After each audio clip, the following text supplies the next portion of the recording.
Nothing at all? Well, I found you, said Bruno, after a moment.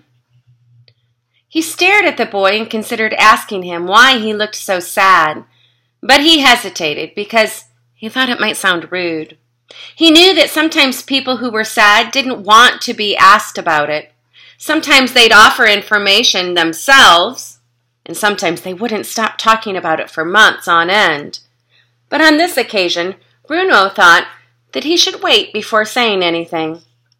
He had discovered something during his exploration, and now that he was finally talking to one of the people on the other side of the fence, it seemed like a good idea to make the most of the opportunity. He sat down on the ground on his side of the fence and crossed his legs like the boy, and he wished that perhaps he had brought some chocolate with him, or perhaps a pastry that they could share. I live in the house on this side of the fence, said Bruno. Do you? I saw the house once from a distance, but I didn't see you. Well, my room's on the first floor, said Bruno. I can see right over the fence from there. I'm Bruno, by the way. I'm Shmuel, said the little boy. Bruno scrunched up his face, not sure that he had heard the little boy right. What did you say your name was? He asked. Shmuel, said the little boy, as if it was the most natural thing in the world. What did you say your name was? Bruno, said Bruno. I've never heard of that name, said Shmuel. Well, I've never heard of your name, said Bruno. Shmuel. He thought about it. Shmuel. He repeated it. I like the way it sounds when I say it. Shmuel. Kind of sounds like the wind blowing. Bruno, said Shmuel, nodding his head happily. Yes, I think I like your name too. It sounds like someone who's rubbing their arms to keep warm. Well, I've never met anyone called Shmuel before, said Bruno. Oh, there are dozens of Shmuels on this side of the fence, said the little boy. Hundreds, probably. I wish I had a name all of my own. Well, I've never heard of anyone called Bruno, said Bruno. Other than me, of course. I think I might be the only one. Oh, then you're lucky, said Shmuel.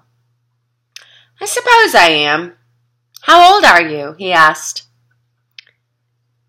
Shmuel thought about it, and he looked down at his fingers, and he wiggled his fingers in the air as if trying to calculate.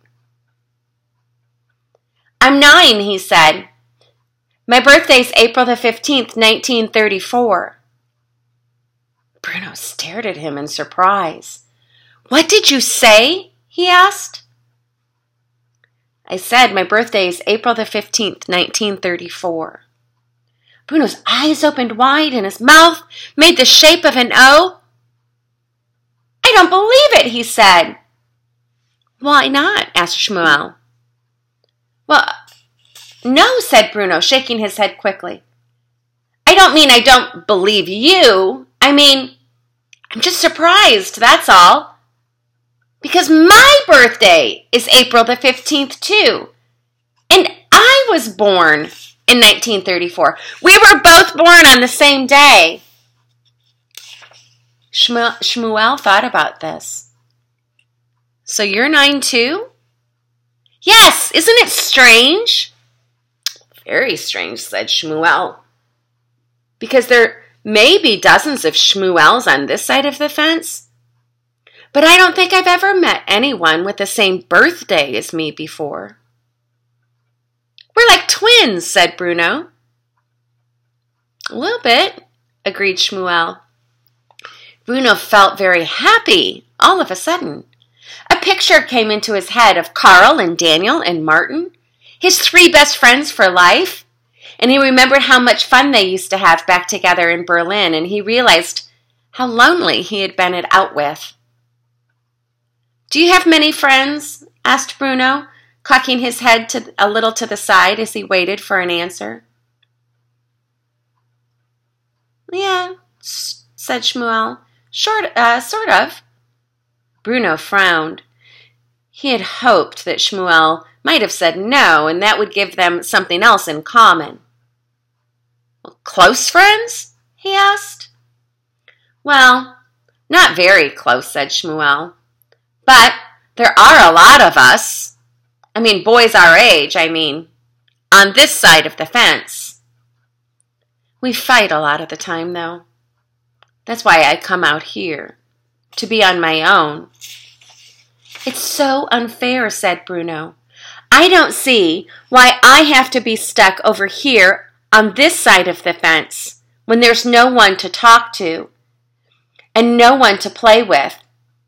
And you get dozens of your friends. And you're probably playing for hours every day. I'm going to have to speak to Father about this. Where do you come from? Asked Shmuel, narrowing his eyes and looking at Bruno curiously. Berlin. Where's that? Bruno opened his mouth to answer, but he found out that he wasn't entirely sure. Well, it's in Germany, of course, he said. Don't you come from Germany? No. I'm from Poland, said Shmuel. Bruno frowned. Then why do you speak German? He asked. Well, because you said hello in German. So I answered in German. Can you speak Polish? No, said Bruno, laughing nervously. I don't know anyone who can speak 2 languages, and especially no one our age.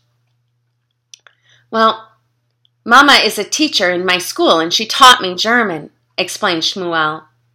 She speaks French, too, and Italian, and English. She's very clever. I don't speak French or Italian yet, but she said she'd teach me English one day because I might need to know it. Poland, said Bruno thoughtfully, weighing up the word on his tongue. That's not as good as Germany, is it? Shmuel frowned. Why isn't it? He asked. Well, because Germany is the greatest of all countries, Bruno replied, remembering something that he had overheard Father discussing with Grandfather on a number of occasions. We're superior! Shmuel stared at him, but didn't say anything.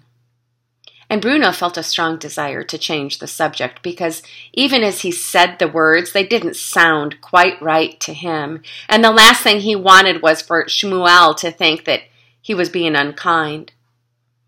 Where is Poland anyway? He asked after a few silent moments had passed. Well, it's in Europe, said Shmuel. Bruno tried to remember the countries that he had been taught in his most recent geography class with Herr List. Have you ever heard of Denmark? He asked. No, said Shmuel. I think Poland is in Denmark, said Bruno, growing more confused, even though he was trying to sound clever. Because that's many miles away, he repeated for added confirmation. Shmuel stared at him for a moment, and he opened his mouth and he closed it twice, as if he was considering his words carefully. But this is Poland, he said finally. Is it? Asked Bruno. Yes, it is. And Denmark's quite far away from both Poland and Germany. Bruno frowned. He'd heard of all these places, but he always found it hard to get them straight in his head. Oh, well, yes, he said. It's all relative, isn't it? Distance, He wished they would get off the subject as he started to think he was entirely wrong, and he made a private resolution to pay more attention in future geography classes. Well, I've never been to Berlin, said Shmuel. And I don't think I've ever been to Poland before I came here, said Bruno, which was true because he hadn't. If this really is Poland.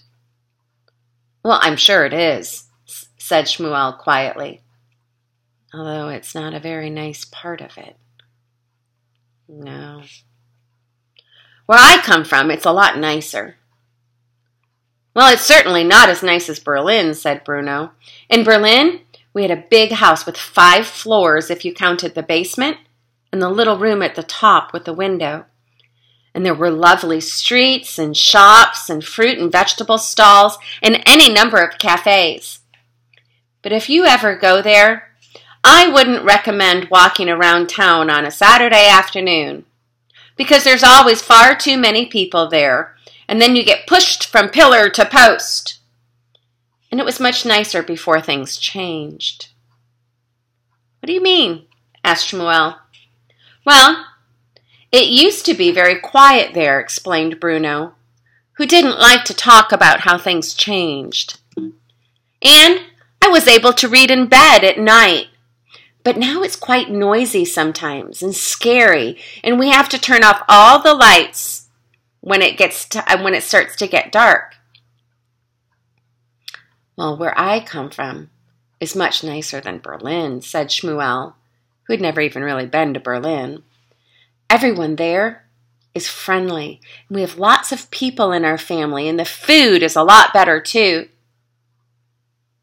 Well, we'll have to agree to disagree, said Bruno, who didn't want to fight with his new friend. All right, said Shmuel. Do you like exploring? Asked Bruno after a moment. I don't think I've ever really done any, admitted Shmuel. I'm going to be a great explorer when I grow up, said Bruno, nodding his head quickly. At the moment, I can't do very much more than read about explorers, but at least that means when I'm one myself, I won't make the mistakes that they did. Shmuel frowned. What kind of mistakes? He asked. Oh, countless ones, explained Bruno. The thing about exploring is that you have to know whether the thing you found is worth finding. Some things are just sitting there, minding their own business, waiting to be discovered, like America. And other things are probably better off left alone, like a dead mouse in a cupboard. I think I belong to the first category, said Shmuel. Yes, said Bruno. I think you do. Hey, can I ask you something? He added after a moment. Yes, said Shmuel. Bruno thought about it. He wanted to phrase the question just right. Why are there so many people on that side of the fence? He asked. And what are you all doing there? The end of chapter 10.